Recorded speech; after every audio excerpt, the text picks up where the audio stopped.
To test his girlfriend's loyalty, the man told her to put her hand in a flame. He stepped away to take a phone call, pleased. He forgot his girlfriend was still being burned. When he turned back, her entire arm was on fire. The man was thrilled. This proved his girlfriend robot could obey any command. His girlfriend wasn't human. She was a robot he bought for $180,000. It had the touch of a real human and could fulfill any request. With such a perfect girlfriend, Matt couldn't help but show off at a friend's party. On the drive there, Amy noticed something weird.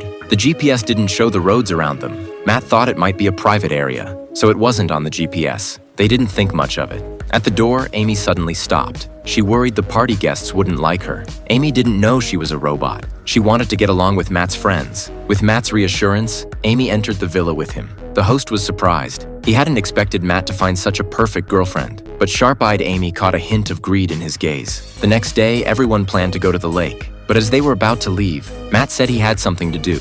He told Amy to go to the beach alone. She naturally agreed to his request. When Amy got to the lake and took off her shoes, she was shocked. Except for the host, no one else was there. This made her feel uneasy. But since the man was the host, she didn't leave right away. She sat on a lounge chair next to him. As soon as Amy sat down, the man pulled out sunscreen. He handed it to her, asking her to rub it on him. Amy reluctantly helped. While she applied it, the man turned to her. He said their alone time was Matt's idea. Matt had agreed to let him borrow Amy for a day. Then the man tried to force himself on Amy. She couldn't accept this. In a panic, she pulled a knife from her pocket. She stabbed him, ending his life. When she returned to the villa covered in blood, everyone was stunned. Normally, a robot's programming forbids harming humans. Matt quickly shut Amy off. Then he tied her to a chair. When he turned her back on, Matt had to tell her she was a robot. Amy looked stunned. Learning the truth, Amy stayed calm. She didn't mind being a robot. She just wanted to live with Matt like before. Then the host's girlfriend called Matt away. It turned out everything that happened was their plan.